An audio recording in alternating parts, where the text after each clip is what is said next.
Well, good morning, ladies and gentlemen. I appreciate everyone being here on this rainy morning. I'm especially happy to kick off our first joint House Ag Committee meeting this morning. I'm excited to see welcome our senators up to the sixth floor here, and we got a full house of House members and Senate members, and it's great to be back here and doing the business in this.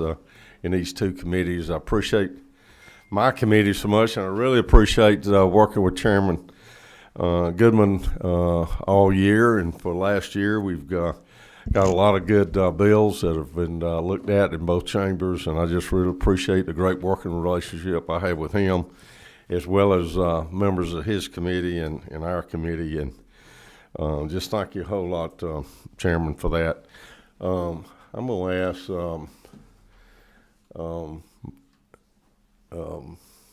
where is Danny Mathis here? I'm going to ask my good friend Danny Mathis to lead us off a word of prayer.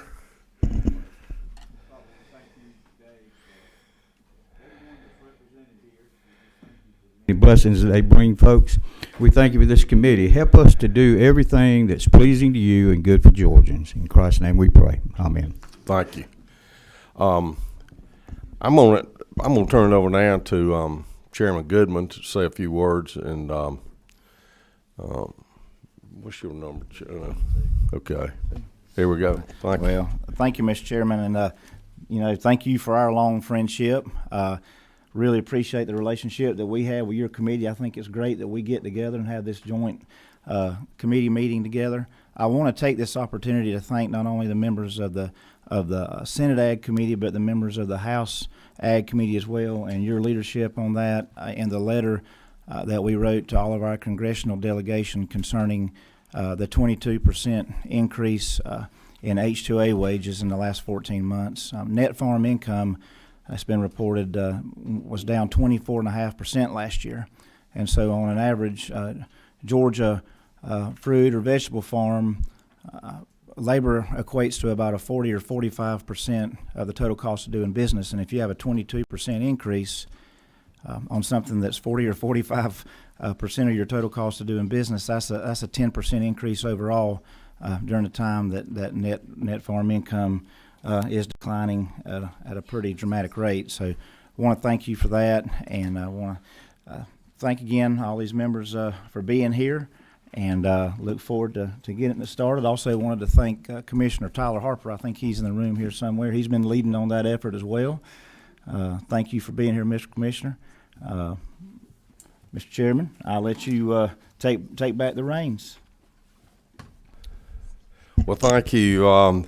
While we got Commissioner Harper here, why don't you lead us off a little bit? Great working relationship with him. He's all over the state promoting agriculture and regulating all the many consumer and industry things he's responsible for. So welcome this morning. Thank you for what you do. Good morning, Mr. Chairman, members of the committee. Good to see y'all. I think this is an awesome opportunity for you as committees to gather, and us as an industry to discuss issues important to agriculture. I know this morning the discussion is going to be around food insecurity, but obviously there are other important issues. Senator Goodman, Chairman Goodman brought that up, and many of you on the committee have been part of that with the H-2A increases that we're seeing that are impacting Georgia farmers to the tune of about $50 million is what that will cost this year, our farmers across the state. And, we got to work to find balance in the industry to ensure that our ag industry can continue to thrive. It's the backbone of who we are. It's the backbone of our economy. And the department, we're committed to that.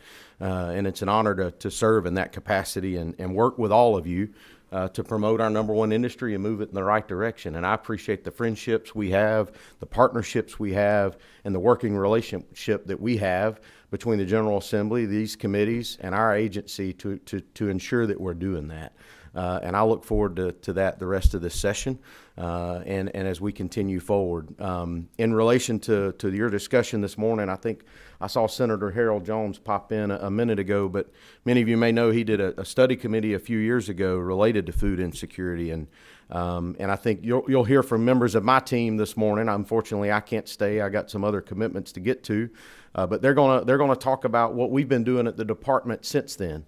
And I think a lot of that will be very eye-opening in the role that we've played in partnering with our food bank networks, with our grocers, and others across the state to ensure that that we're getting food and the food supply chain in places where those that need it most can access it.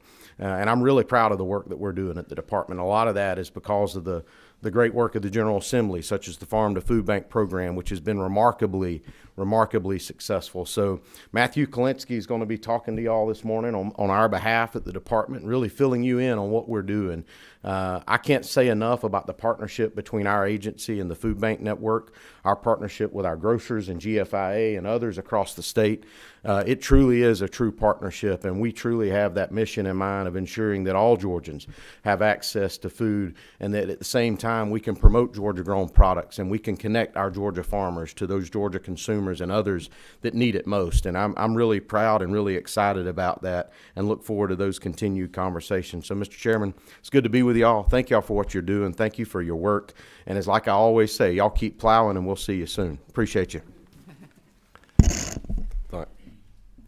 Thank you, Commissioner. I appreciate that. And it's a great intro for what Chairman Goodman and I set this meeting up. And I just want to thank Kathy Kazava with Georgia Food Industry Council, the great work she's done helping me and Chairman Gooden put some speakers together for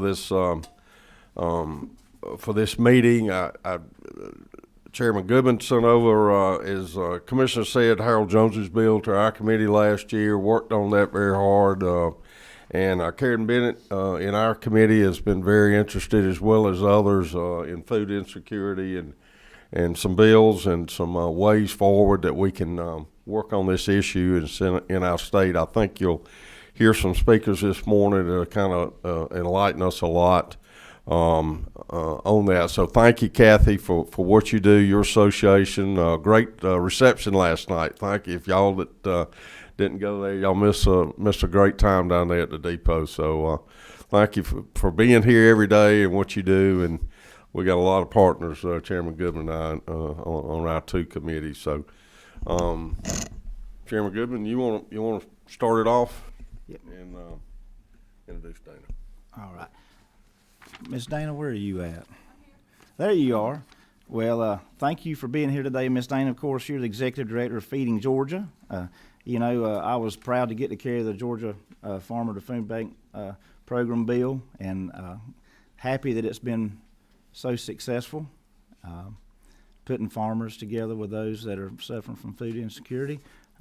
Thank you for being here. Would you care to take the podium? So I'm going to do a brief introduction of the Food Bank Network, and while I'm doing that, I'd like for Amy Brightman and Kyle Wade to come up and sit at this table, if that's okay, since they're our speakers. I'm Dana Kraft, Executive Director of Feeding Georgia. I think you may have in your folders a service area map of the regions that the Feeding America food banks in Georgia serve. In addition to Amy and Kyle, who I'll introduce in a minute, we've got Melissa Blevins with Chattanooga Area Food Bank that has a Northwest Georgia branch in Dalton, Frank Shepard with Feeding the Valley, Columbus and Albany, and Kathy McCollum, Middle Georgia Community Food Bank, headquartered in Macon. These 8 regional food bank directors have been meeting quarterly, at least quarterly, for nearly 40 years to share food, to share emerging issues, to share resources. And they formally formed the association in the late 90s. They collectively distributed more than 173 million meals last year to Georgians in need. And you're going to hear directly from Kyle Wade, who's CEO of the Atlanta Community Food Bank, and Amy Brightman, who's CEO of Golden Harvest Food Bank out of Augusta, about what they're seeing in their service areas in the terms of need and the resources that they are using and need more of. So at this time, I'm going to turn it over to Amy Brightman with Golden Harvest Food Bank. Thank you, Dana. Thank you so much for allowing us to be here. It's a real honor to be able to speak to this. My name is Amy Brightman. I'm the president and CEO at Golden Harvest Food Bank. We're located in Augusta. We serve 19 counties. Can you speak into the mic so everybody can hear? Sorry. That'd be great. We serve 19 counties in the state of Georgia and 6 in South Carolina. So as part of the stellar Feeding America network of food banks and as a proud member of Feeding Georgia, our responsibility is to serve those 19 counties and then 6 on the South Carolina side. And we work collaboratively to serve our neighbors who are facing food insecurity. As we say at the food bank, we run really complicated logistics and at the same time never forgetting that every meal matters. We do this work of feeding hundreds of thousands of neighbors through operating 4 warehouses, distributing grocery items that include produce, protein, shelf-stable items, dairy, paper products, and the like to over 350 partner agencies. These include schools, shelters, churches, and other social service agencies throughout our service area. We deliver product and also many partners pick up from our warehouses directly from our docks. In addition to these warehouses in Augusta as well as Aiken, we rely heavily on volunteers to operate child and senior feeding programs. This morning, while I sit here with you, our volunteer center will welcome more than 40 volunteers from our community that will be packing food for children in school systems throughout our service area. We pack thousands of these backpack meals per month, distributing them to children discreetly by caring teachers. We rely on more than 1,300 volunteers a month who assist in packing these backpack meals, senior food boxes, emergency food boxes, and also assist at our soup kitchen. We also operate the Master's Table Soup Kitchen in downtown Augusta. Behind this beautiful facility, we also manage an urban farm, which consists of 45 raised beds, where our team and volunteers grow organic produce that goes directly into the recipes of that soup kitchen, nourishing our community with healthy food.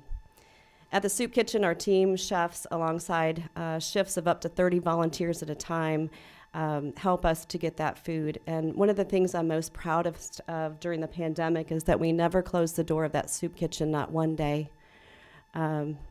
We were there every single day that our neighbors needed us, and hundreds show up every single day for a hot homemade meal. This year alone, we'll distribute 12 million meals to over our 11,000 square mile service area, and our operations team runs 25 truck routes a week. The fleet of that, and the majority of the service area that we serve is very rural food deserts. We do all of this complicated logistics with the essential need of support we get from local and state governments, from private involvement, and most importantly, each location that this food is distributed from have what we call community champions. So these are individuals and groups that stand up and look around and decide that they want to be part of the solution of hunger in their communities. We call them the heart of distribution. We're only able to do this work because of the collaborative support from governmental programs, retail partners, and the strong network of Feeding America food banks as we work together to pool resources and provide millions of meals to those in our community. I began my career at the food bank in January of 2020, and as we all know, the need was unprecedented throughout the nation as hundreds of thousands of neighbors turned to the charitable food system, many for the first time. I wish I could tell you that the situation has greatly improved over the last 4 years, but I cannot. I can tell you that you're no longer turning on your televisions and the evening news to find video footage of our National Guard who were on mission with us for those 16 months, placing food into neighbors' trunks and cars lined up for miles. The problem may have gotten quieter in the media, but I can assure you that hunger is rampant in our schools, our senior centers, and in the homes and streets of our communities where we serve. Data obtained through Feeding America, the USDA, and other state demographics show that there is in fact an 8.8 million meal gap in our service area alone that we are working hard to fill.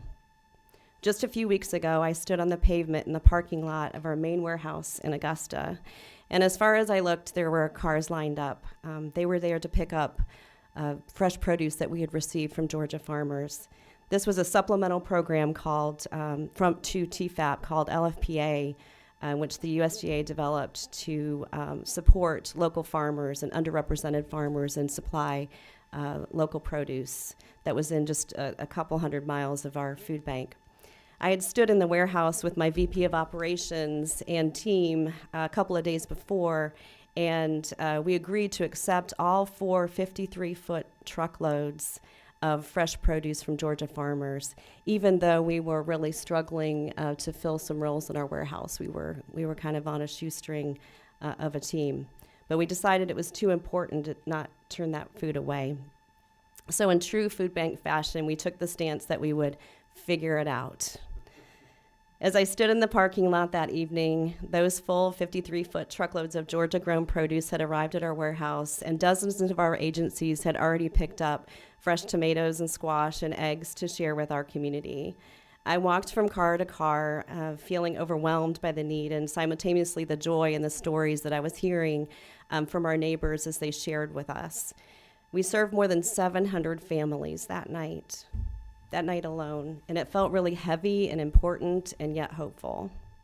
Because it was local produce made possible through LFPA, it was truly neighbors helping neighbors. I was able to thank personally some of the farmers that had supplied that produce. Earlier that evening, I had to pause and really collect myself after speaking to Jeannie, because Jeannie was going through cancer treatment, and she vulnerably shared with me, as her son sat in the seat next to her, she said, quote, "It's been hard and groceries are really expensive." I took her hand. I'm a cancer survivor, and I can't imagine facing that battle and at the same time balancing the cost of treatments and medication and gas and loss of income and trying to figure out how to put food on the table. As I looked into the eyes of my own child, would I be able to swallow the fact that I could not provide food? And Jeannie is just one story on one day in the more than 12 million meals that our food bank alone provided in the last year. And the reality is that we need to move nearly double that amount of food to assure that every neighbor in our 11,000 square mile service area receives nutrition they need to tackle the individual challenges that they face. Without healthy food, children cannot concentrate in school. Single moms do not have the energy to work 2 jobs necessary to afford the rent, childcare, and health care for their children. And the senior does not have the healthy options needed to prevent diseases and keep strength. At this very moment, countless families throughout our state are grappling with challenging circumstances. The rising cost of groceries, of housing, of childcare have left many of our neighbors facing 2024 filled with anxiety and uncertainty. For most of our neighbors, it's not a moral issue. It's not of unemployment or lack of motivation or the like. It's a math problem. There is simply not enough money at the end of expenses to afford the nourishment that they need. Many wonder how they will stretch their family budgets just to keep food on the tables and groceries in their pantries. And I think we could all agree that no mother should have to struggle to put food on the table when she undergoes cancer treatment.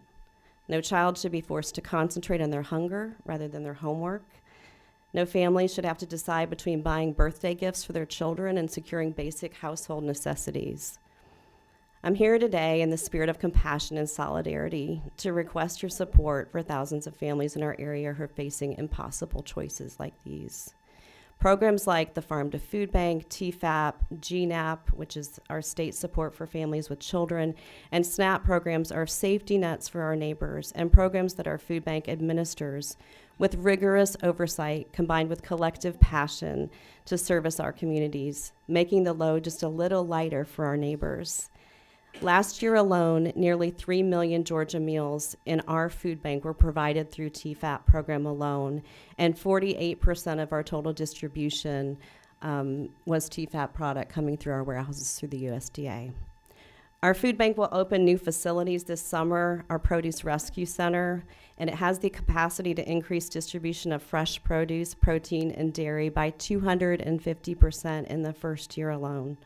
This capacity building project will allow us to work even more closely with local and state farmers, as well as take in produce that I've discussed earlier with TFAP and LFPA and other state and federal programs that are in place to support our neighbors. I'm publicly inviting all of you to come to the grand opening. It's going to be a really tremendous day. And to witness yourself for the power of collaboration. This center will have such tremendous impact. It's made possible because of decisions made in rooms like these to invest in the food bank network through capacity building and combined with private investors, dedicated food retailers, and thousands of volunteers a month to make it possible. It's where real impact happens.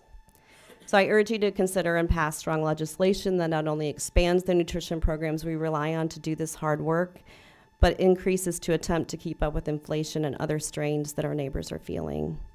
I thank you so much for your time and the investment that you have individually and collectively made in your communities that you're charged to serve. My team and I, along with the strong network of Feeding Georgia food banks that sit with me, are proud to collaborate in bringing a brighter future to our neighbors in Georgia. Thank you so much.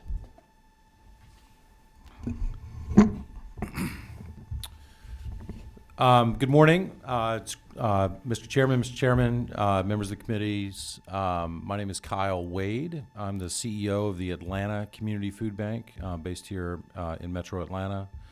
Our food bank is the largest food bank in the state of Georgia, the fifth largest food bank in the country.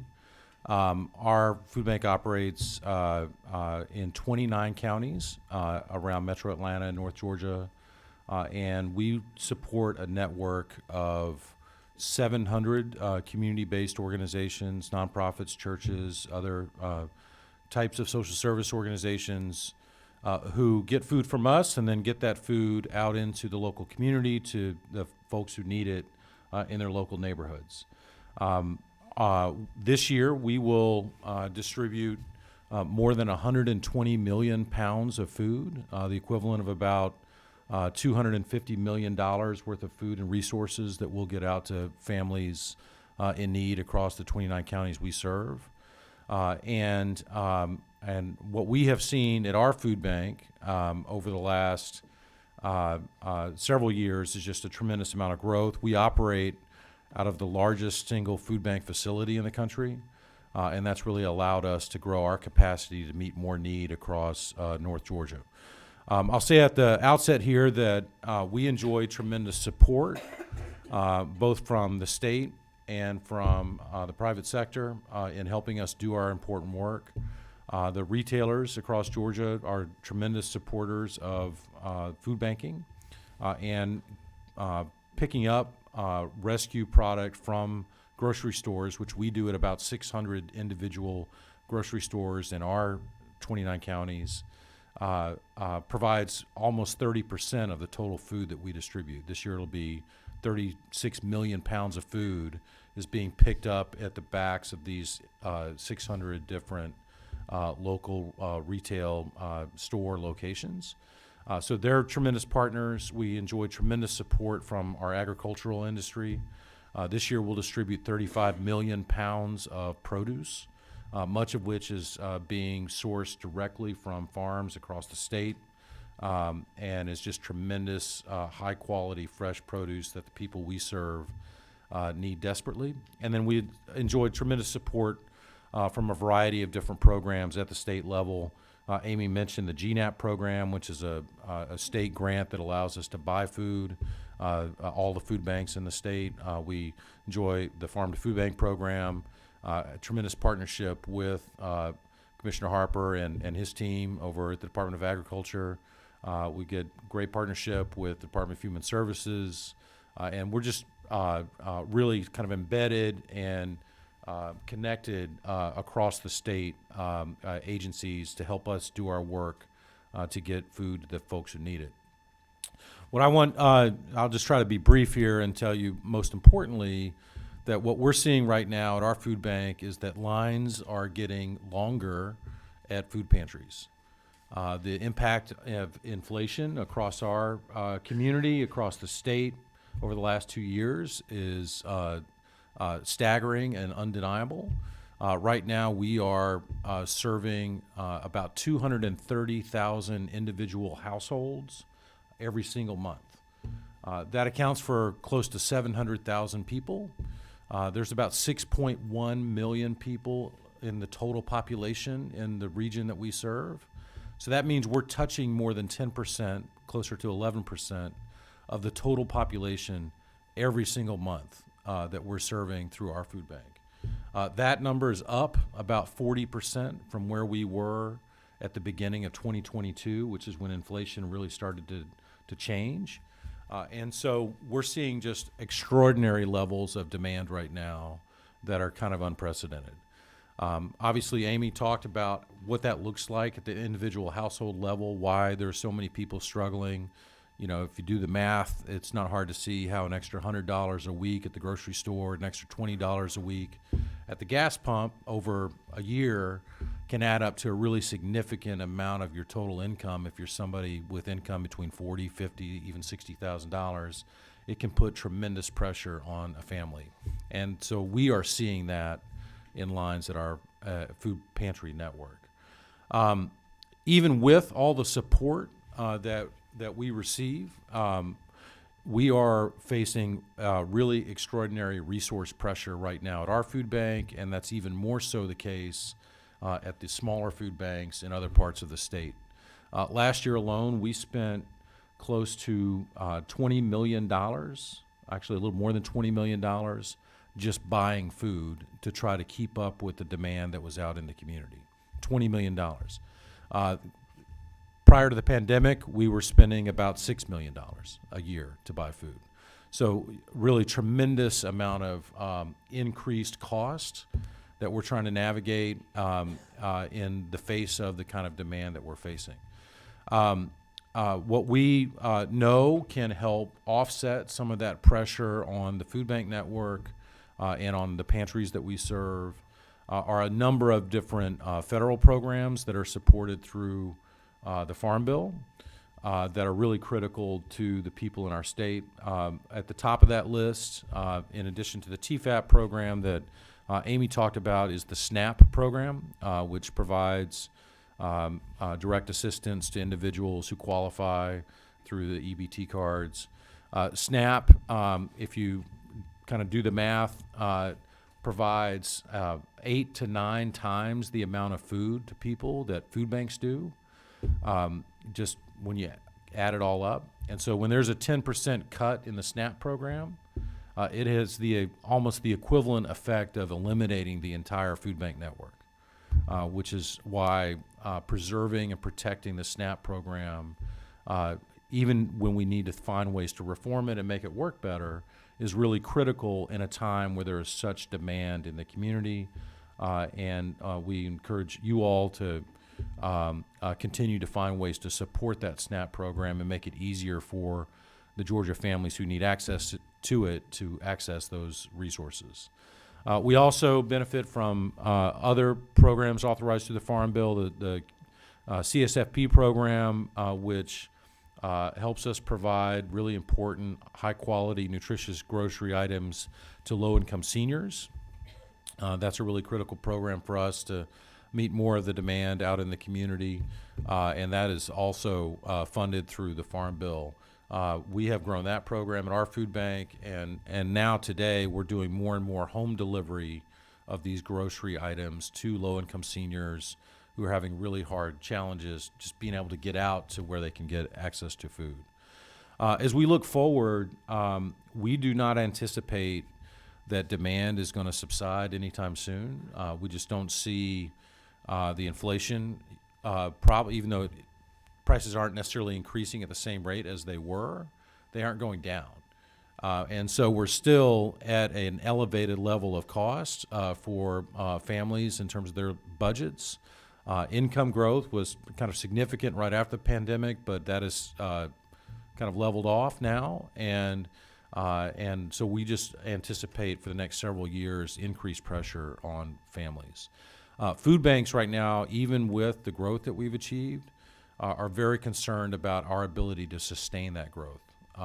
We know that there was a lot of resources pumped into the system during the pandemic.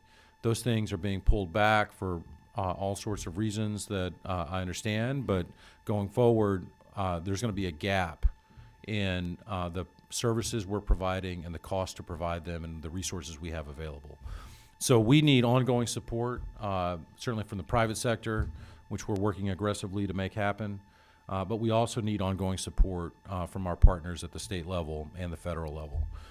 We're hopeful that we can collaborate with all of you, with Commissioner Harper, with Commissioner Broach over at DHS, with the governor's office, to find ways to continue to invest in providing access to great, healthy food to the families who need it. So I appreciate the opportunity to be here today to share with you a little bit of our story, and look forward to working with all of you to ensure that every family in Georgia has the food that they need.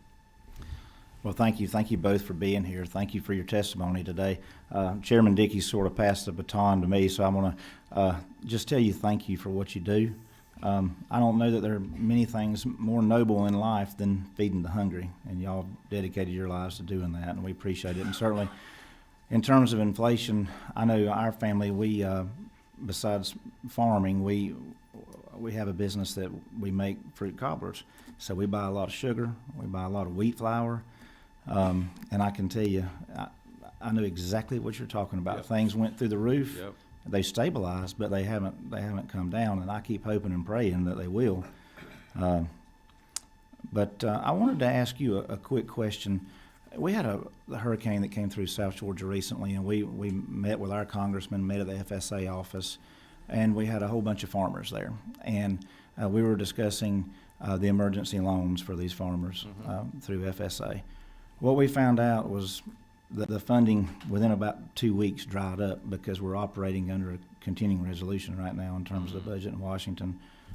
How is that affecting the funds that you receive from the federal government in terms of the farm bill and operating under a continuing resolution? Are you still getting the funding, your agency, that Yeah, everything that every one of the federal programs that provide support to food banks are still operating as normal. I think the big challenge is the uncertainty that these continuing resolutions don't resolve, right? Like we're just kicking the can down the road, can't get our business done in Washington, and we got some important business to do. Most important of that is the farm bill. And we need that farm bill done. Our farmers need it, right? We need clarity on what's going to happen, and that is also true for food banks. We need to understand what TFAT funding is going to look like in particular. We've asked the Congress to grow TFAT funding significantly given the level of demand that we're seeing. And right now, it just seems like it's kind of stuck, the overall conversation. But we are not seeing disruption in funding right now. Thank you. I see one question from Representative Bennett, who has been very engaged with food insecurity. Representative Bennett. Thank you, Mr. Chairman, and thank you for your wonderful eye-opening presentation.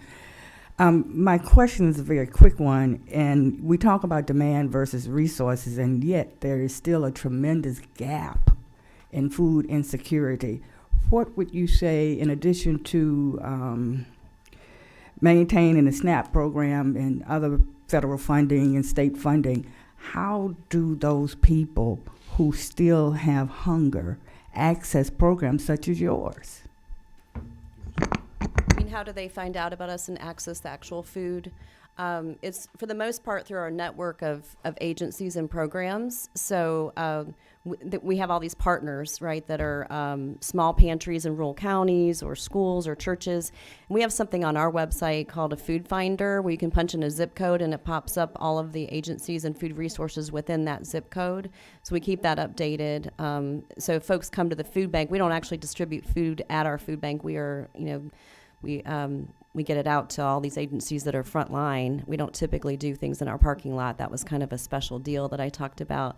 But we direct them to those services that often have wraparound services associated with them. So some of the names are recognizable to you, the Boys and Girls Clubs and the YMCAs and Salvation Armies and places like that. But then a lot are smaller volunteer-run food pantries in neighborhoods.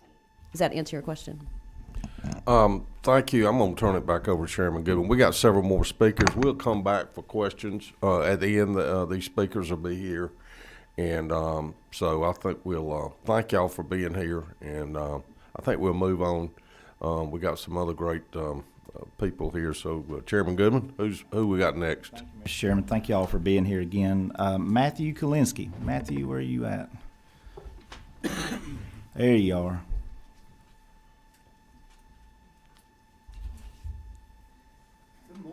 Good morning. I'm honored to be able to speak in front of you today. This is a very important topic that I've enjoyed working on. My name is Matthew Kalinsky. I'm the Director of Marketing. I've been at the Department of Agriculture for 17 years, and these are some of the best programs on food access that I've been able to work on. over that period of time, just coming out recently. Again, all of these programs are new since 2022. And I'm going to be real brief. I'm just going to go through and give you an overview of some of these programs that we're working on at the Department of Agriculture. You should have a little handout with some of my notes that are here. But again, I'm very excited to talk about these. So if you ever have any additional questions for me or want to discuss this or other interest in these programs, I work right across the street, and I'd be happy to come by and speak with you about them. But to start off, I know some of our representatives from the food bank had mentioned the LFPA program. That's a new federally funded program. It's a local food procurement assistance program. It's roughly $23 million that the Department of Agriculture has been able to secure from the federal government. This money is specifically directed to help small, new, socially disadvantaged farmers get into the wholesale supply chain. So the main focus of it is increasing the capacity and the access to wholesale markets among Georgia producers. But the wonderful added benefit to that is all of the food that's procured as part of this program goes to the food banks to be serviced to underserved locations. So it's a wonderful program that we've just been able to kick off for about a year. We're into our second year of it. We have to spend all this money by the end of 2025, but it's been going very well so far. There's a lot of new farmers that have been able to participate in it. Now, when the federal government released that, they kind of got it out of order because they also released just this year this RFSI grant, the Resilient Food Systems Infrastructure. What this grant does is it gives farmers middle supply chain equipment and infrastructure funding. So this helps with, they use the acronym PAD, processing, aggregation, and distribution, really anything within the supply chain. And this is a huge need in Georgia. We produce a lot of really great fruits and vegetables and specialty crops, but what we don't have is the processing infrastructure, a lot of the cooling infrastructure, and distribution wholesale equipment that's needed in order to easily sell these products and get them into market. And hopefully this grant will help build some of that infrastructure out in the state and help some of those producers. The third program I have here is the Farm to Food Bank program, which was mentioned, which y'all funded. How this differs from the LFPA is with the LFPA, the Georgia Department of Agriculture, through its partners, works with these socially disadvantaged producers and buys that product directly, delivering it to the food banks. In the Farm to Food Bank program, the money goes directly to the food banks where they go out and procure the product. So it's a little bit different way of handling it, but I think they both have significant benefits in addressing the food access issues, right? Georgia Grown Fresh Access. This is a new program that we've been developing to specifically look at food access, but also to help the retailers in the state. One of the things that we've realized in addressing food deserts and creating new grocery or food access opportunities is that a lot of grocers or potential grocers, entrepreneurs, don't necessarily have the technical assistance to be able to grow their business or to open up new grocery stores. There's no organization out there that helps a grocer, add a meat counter or develop their bakery. Or if you're a convenience store, how do you then start to add produce to your convenience store? It's a completely different supply chain and it's a completely different process of that what they would use. So one of our solutions to that problem is we've been in conversations with IGA, the Independent Grocers Alliance, because they have a lot of this technical assistance and knowledge already available. So we're working at ways for how can we get that knowledge that IGA has out to some of these potential grocers or convenience stores that may want to grow to provide fresh produce in food deserts or low access areas, right? One of the benefits of this is we've been able to start a pilot program. I think Invest Atlanta is really looking at this and providing some of the funding in the Atlanta area. We hope to make that broader and be able to build that out across the state as part of this Fresh Access program. Another program that recently started, again, this was about March of 2022, is the Georgia Snack. That's the State Nutritional Action Council.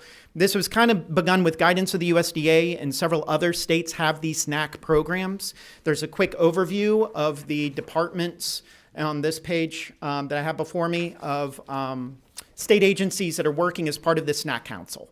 Right now, the SNAP Council is led by the SNAP Ed program at DFACS. I have to give a shout out to Michaela Gallo and Latress Davenport, who are managing this program for us. And they're organizing great meetings where we're getting several state agencies together to be able to talk about food access and see how we can all work together, which was a key missing part in our food access policy in the state. Lastly, I want to mention I've passed out a Georgia Grown magazine, and by coincidence, I guess, the main topic of this Georgia Grown magazine this year was food access. And inside, you've got Bill Green, the director of the Atlanta Common Market, on the cover. He's been one of our major partners with LFPA. There's a wonderful photo and highlight of Dana Kraft in there as well. But also, we focus on some of the other programs and nonprofits that are operating within the state that we're partnered with. People like Eat Right Atlanta that does farmers markets at hospitals, or Concrete Jungle, which gleans farms for extra produce and then is able to donate some of those. We also did a couple highlights of some of the farms that are participating in the LFPA and been able to benefit from being part of the LFPA program. So again, I know I went through that very quickly, but I left you with some information. Please feel free to reach out to the Department of Agriculture. I'd love to talk with y'all more about some of these topics, but really this is kind of an exciting new period and part of the Department of Agriculture.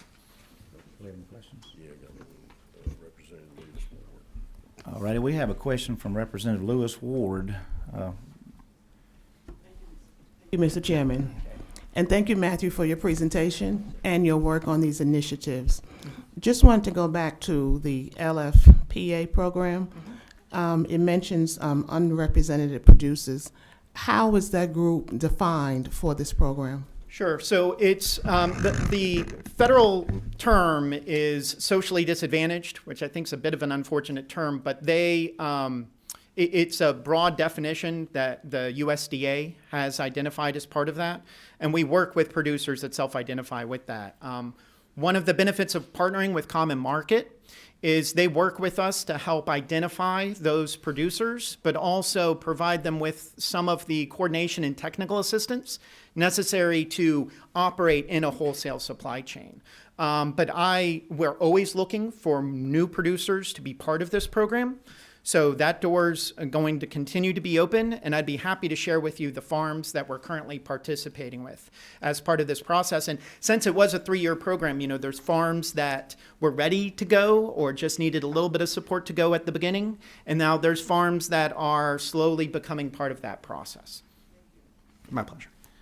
Thank you. Thank you very much. I want to just real quick, I just wanted to recognize, I know Chairman Dickey did, but Senator Harold Jones, I just wanted to thank you for all the work that you've done on this. I was honored to get to serve on the study committee that you put together with Senator Sims and Senator Rahman, and I tell you, I learned a lot, and it's a big issue, and I appreciate you continuing to lead on this. I live according to the Chamber of Commerce, I live in the second poorest county in the state, and when we get to talking about food deserts, people don't, sometimes think, well, food desert. Well, my local grocery store shut down for about 2 weeks, and my closest town is about 25 miles away. For my wife, she can drive to Pearson or Valdosta or Waycross or whatever. But, for older folks that can't drive and everything, it is a serious issue, not only in urban areas but rural areas as well. So thank you, Senator Jones. Our next speaker is a dear friend of mine, dear friend of all of ours, Ms. Kathy Cassava, Georgia Food Industry Association. Thank you, Mr. Chairman, and other Mr. Chairman and members of the committee. I'm going to ask my two grocers to come on up right now, and I know we are now pressed for time, so I know some of you have to get out, so I'm going to do this really quickly. My name is Kathy Cassava. I'm president of the Georgia Food Industry Association. I'm honored to be representing this fine group that represents supermarkets, everybody from the small independent local store, the IGA, the Piggly Wiggly, on up to the Kroger's, Publix, Walmarts of the world. So we've been before you on many topics. Food insecurity is especially important to us. And one of the things I know everybody asks, So many of you in this room have asked me, how do I get a grocery store? How do I get a grocery store? That's the number one thing I get asked here. So what I thought I would do, again, we're pressed for time, so I'm going to bring my two retailers up. You know what the large retailers do, but we're going to talk about what some of the smaller retailers are doing, and more importantly, how do they stay in a town too? That's vitally important. Everybody wants a new store on their corner, but let me introduce Mr. Greg Edenfield, who's president of Wayfield Foods, followed by Mr. Tom Kugel, president of Food Liner, operating Piggly Wiggly stores. Greg. Chairman Dickey, Chairman Goodman, members of committee. My name is Greg Edenfield. I'm president of Wayfield Foods, a 9-store independent grocer with stores across the metro Atlanta area. My father, Ron Edenfield, started Wayfield Foods in 1982. His goal was to bring a full-service grocery store to communities that were underserved and all but abandoned by the large retailers. I appreciate the opportunity to come before you to share my views on food insecurity and how many of the assistance programs have been a lifeline to my customers, particularly during the pandemic. Our stores are located in low-income census tract. We typically buy stores that have been closed by larger retailers. Without the arrival of our stores, these communities would have been considered food deserts. After 40 years of serving, we are proud of the many ways we have become part of the community, providing jobs for over 500 people. Keeping our local owned grocery stores can be a huge challenge. Our costs on everything from monthly power bill, increased labor, higher insurance, increased security needs have multiplied over the years. And as our costs have increased, I've watched my customers struggle to pay for necessities. Inflation has risen and the price of groceries have increased greatly. Thankfully, inflation looks like it's coming down, but for my customers, it's still tougher than ever to stretch their grocery budget. SNAP has been a lifeline for getting food on the table, and the emergency allotment that increased benefits during the pandemic were critically important.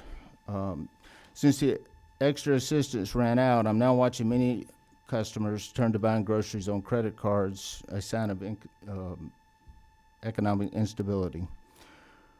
When we talk about food insecurity, we recognize that SNAP is an important stabilizer for low-income families, but it's also a powerful economic stimulator for the local economies and for groceries. Although the profit for the supermarket is extremely low, we are proud that for us, we're an ESOP company, employee stock, we're able to share ownership with our associates. Wayfield Foods has never wavered in our support of local food pantries and community support to provide additional assistance. Over the years, we are partnered with SNAP-Ed-funded community agency, Open Hand, to address food insecurity and health in our stores directly with our customers. Wayfield Foods and Open Hands have supported hundreds of store nutrition sessions, employee trainings, and thousands of health food demonstrations and produce donations over the last 5 years.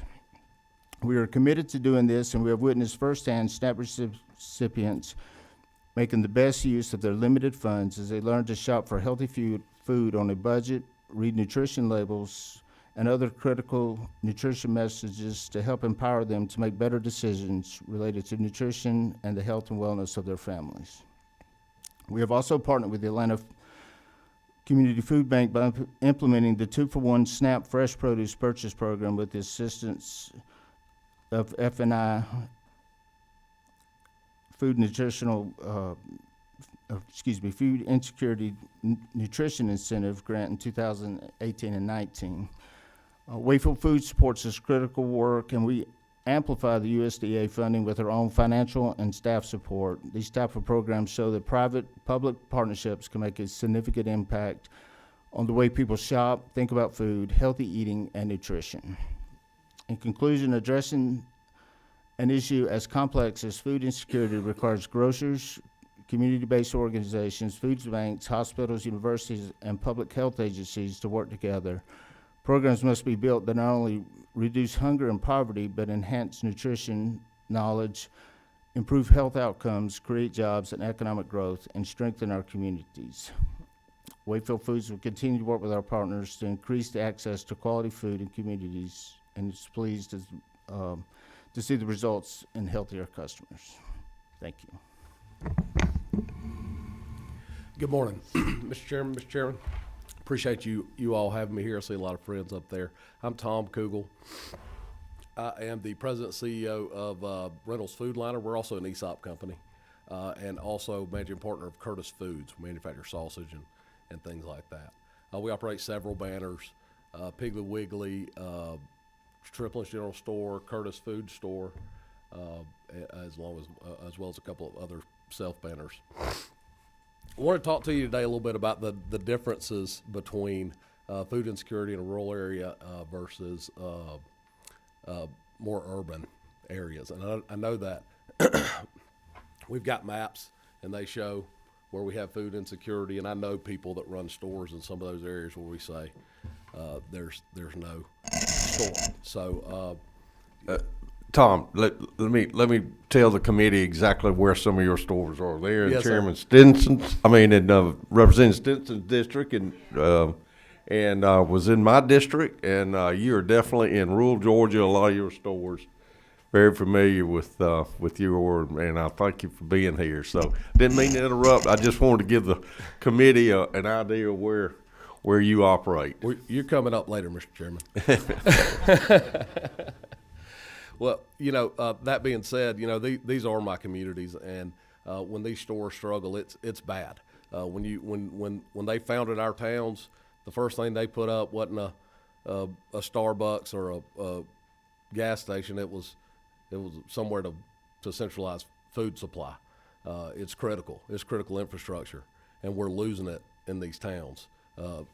We talk about Roberta right now. Chairman Dickey called me I think it was 2018. They were losing the store in Roberta. We had been operating it. We took it over from an operator that failed. We tried to make a go of it. We were given the store. I think this is important to bring up because we talk about incentive. Incentive is great. It can really help get something going, but it cannot keep something going unless we're talking about a consistent incentive. It would be beautiful if we could just pay the money, build a beautiful store. Hey, we got it open, we handed it over to them, they can run it. It's just not the fact. It's like owning a boat or a plane. Anybody that owns a boat or a plane? It's not the boat or the plane, it's the cost of operating the boat or the plane. Refrigeration is extremely expensive. Labor is extremely expensive. Just the access to those things are difficult. There are only so many wholesalers that even service some of the areas that we provide service to. So the options are limited. I think we really, when it comes to rural, we need to find ways to bolster the current system and infrastructure that we have in place rather than replace it, and to keep that in mind. I know that you all will.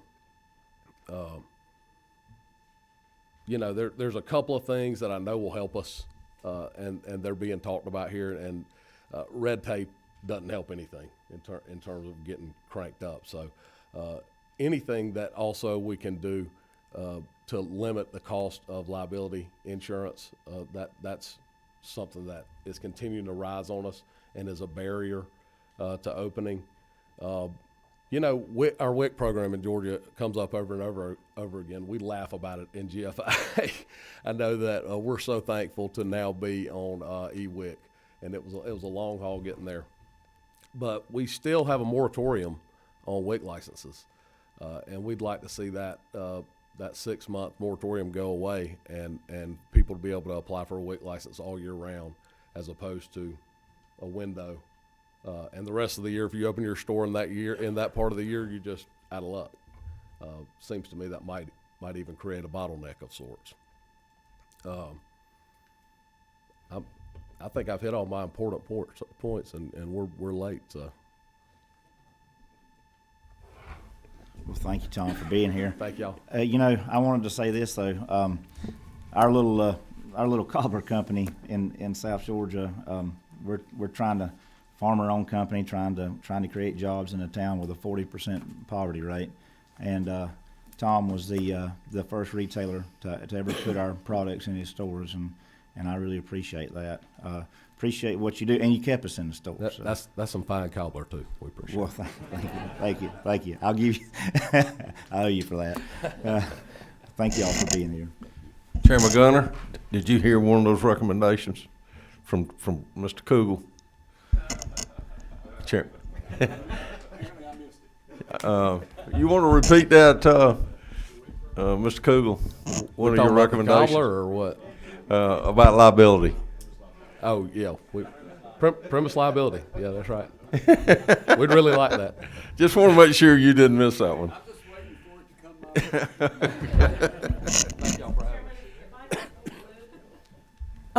We just had first of all, thank you for all of you who attended our reception last night, and we did have a wonderful partnership with the food banks and allowed them to come in and meet some of the retailers. And I know Kyle Wade mentioned the 600 retailers that they actually pick up from, so we have a wonderful partnership. These retailers, especially these rural retailers, they are absolutely needing help. And let's just talk about it. It's tort reform. We had a board meeting yesterday. The number one issue is tort. These retailers are getting hit again and again and again. Talk about a burden to coming in to a small retailer. They're getting hit over and over and over again. So anything at all you could do, that would definitely be showing us some support. I did want to talk about Tom Kugel's comment about the WIC moratorium. What it is, there's not a moratorium that's current. For a while, there was, USDA had put Georgia WIC on, they actually had a moratorium that we could not accept any retailers. Right now, what they do now is they have 6 months on and 6 months off. So there's actually 3 months they accept applications, then 3 months they stop, then 3 months they start again. For some people who are operating in low-income stores or rural stores, WIC is a definite, wonderful program. It's a nutrition-based program that is essential to the customers. So anything with regulations, with licensing, any kind of thing like that is it's just a detriment for retailers to open. So we want retailers from the day they open to be able to take all of anything, whether it's WIC, SNAP, everything. We would like a retailer in an area to come in and be able to do as much as they can to be successful. So again, we threw a lot at you really quickly, but we wanted to make sure that you had faces. I'm here every day, as you know, so anytime I can answer any questions on food insecurity, WIC, SNAP, any regulations, would be happy to and would love to tell the story of how tort reform would help our industry. Thank you so much. Go ahead, it's fine. I know it's 9 o'clock. I know the Senate, I'm going to turn this over to Chairman Goodwin. They might have a hard deadline. Any of the House committee, I'm going to be here a little while. If we can continue to ask questions, if anybody on our committee wants to stay, I'll be here and keep it open. But Chairman Goodman, Sure. Just thank y'all for being here. Thank you for this joint meeting. Any of my Senate colleagues that need to run, please go ahead and run. I'm gonna stick around. Y'all can fill me in if I miss anything. But thank y'all for being here this morning.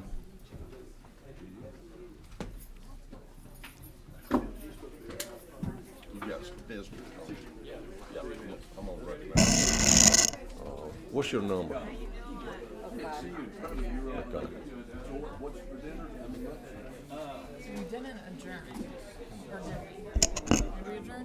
Well, we let them go, so we'll adjourn next. Is that WIC approval in these? I don't think we can adjourn because it's a joint. Or is it a joint? I don't know. That's a good question. I don't know what the. It's state. It's got to be. It's got. The state's got to be. They are. Man, I'm getting more texts and stuff. Somebody's doing that. Yeah.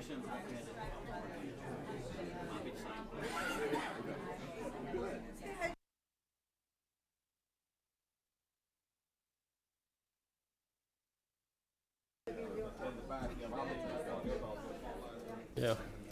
Representative Cameron, you've got a question, or you've got some guests here, I think.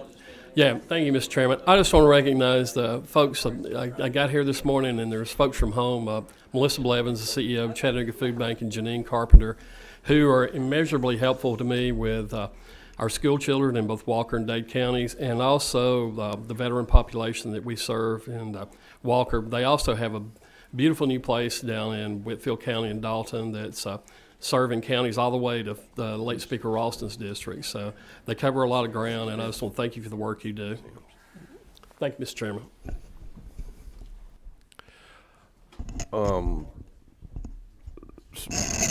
Senator, have you got a question? No, sir. I just want to also recognize and say to my legislators, if you want to find out anything about food banks, I have my folks on speed dial.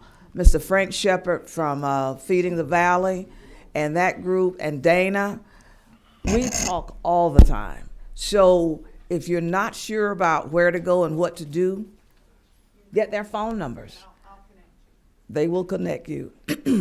Thank you so much, Frank, for all that you do for Southwest Georgia and beyond. Thank you. Thank you. Is it Representative Stinson? Sir, thank you, Mr. Chairman. I just want to say welcome, Tom Kugel. Thank you for being here, and thank you for what you're doing to provide food to people in rural Georgia. But I'm very interested in learning more about this WIC reform and how it's impacting rural Georgia.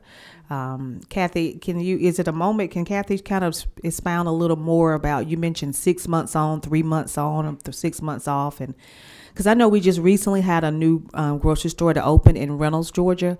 So are you saying because they just opened, they can't accept WIC at this time? Is that what Yes, I'm ma'am. So understanding? what USDA does is they accept applications for 3 months, and then they stop to concentrate on training and all of the administrative things that the department has to do. So the department's being run very well right now. They've got good leadership. I'm impressed with what they're doing. We would, however, love to see the ability to have them accept applications 12 months out of the year. So if there is a new store, so what typically happens on an independent store, sometimes they won't know. The deal will come through and I'll get a call. This is typical. I just bought a store yesterday. I closed yesterday. What do I need to do for licensing? So they're not the best at being prepared, and some of the deals just they don't have knowledge. So if somebody if they know what they're going to do ahead of time, WIC will sometimes allow us to get an application into them. But if something's happening at the last minute and somebody needs a grocery store in an area and it happens fast, and what they'll do, they can decide if there is a food desert, they can decide to move that up and do something on their own discretion. But as a rule, the 3 months off and 3 months on is hurting everybody, from the chain stores to the independents. Follow-up question, Mr. Chairman. For the new store in Reynolds, or how can I find out which stores in my district actually accept WIC right now? Actually, I can get that information Okay. for you. You can actually go to the Georgia Public Health site and put in your zip code or put in a town, and they have a list of full WIC authorized retailers. But I can get that information to you. Okay, thank you. Yeah. And you? Can I make a comment? Yes. I think it's important to say this. It's almost impossible, if it's not impossible, to open a grocery store and be able to accept WIC day one. So we really should look at that. It makes no sense. Well, It hurts the store. Yes. And there is some reasoning for it. So WIC has got to make sure that the store is a legitimate store, because it's taxpayer dollars. So they've got to make sure that it's a legitimate store. They've got to come in and make sure that they've got the correct inventory. So there are a lot of procedures that have to take place. Would love to get WIC in here to explain all this to you. But they do. We've asked for, can we not please take some other states what they do? We can take an iPad and walk around the store and show you the baby formula inventory and show you certain types of inventory. And Georgia's has not agreed to do that yet. But I think we're working towards that. But like Tom Kugel said, it's basically impossible to open a store today and take WIC from day one. Now, if you're a ground up retailer and you're building a store from ground up, which isn't going to happen in the rural areas, it's just not. And these independents, like both of them said, they go into stores that have been closed by other retailers.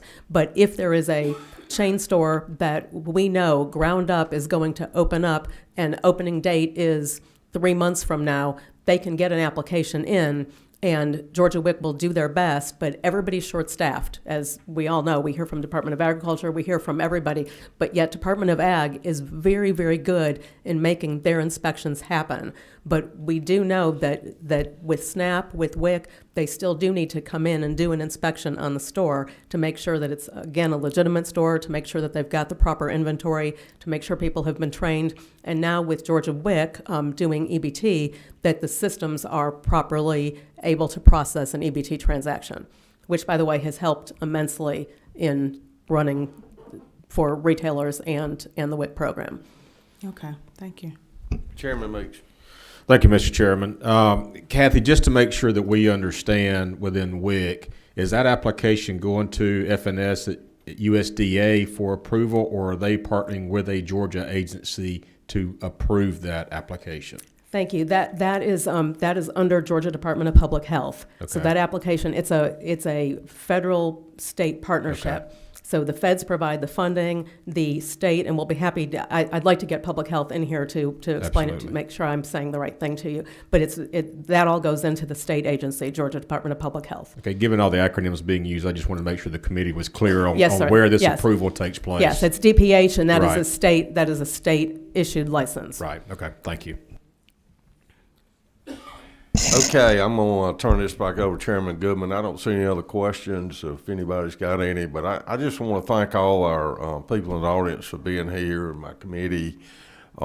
This has really been eye-opening to me a little bit, and I really appreciate the approach of a partnership that I heard so much about, from the food banks to retailers to our distributors to our Department of Agriculture and all the way down to our farmers, like Chairman Goodman and I, being a part of trying to provide a abundant food supply to the citizens of Georgia. And so I thank you, Kathy, again for helping put this agenda together. I look forward to working more with our Senate colleagues to try to move some legislation and policy that we can maybe keep some things going here, and appreciate Chairman Goodman. I'll turn it over to you. And Chairman Dickey, Dana Kraft has been instrumental in helping with this agenda, too. Well, thank you, Ms. Dana, for everything you've done to help put this together. Mr. Chairman, thank you for being my friend, my lifelong friend, and this how our two committees work so well together. Miss Kathy, one other thing I wanted to ask you real quick was, and the word escapes me, but when you go to fly, you can go get pre-checked or whatever, where you don't have to go through security. And one of the things that we talked about during the study committee that Senator Jones held was, have we ever moved any needle or got any feedback on retailers being able to go get pre-checked, basically, so that they're certified, so that they don't have to go through this long process, so that they can, be a WIC grocery store on day one? That is on my wish list. We have brought that up on several occasions. At this point, it hasn't gone anywhere. Okay. Well, if there's anything that we can do to help with that, Thank you. You know where my office is. I do. Thank you all for being here. Thank you for the testimony you provided. Thank you for all the good that you do throughout this state, and it's been an honor to be here today. And Mr. Chairman, I'm going to throw the baton back to you. Well, seeing no more questions, thank y'all. Ms. Daniel, thank you for the Wild Hog Supper this year. A lot of fun down there. I hope that can continue. And meeting adjourned.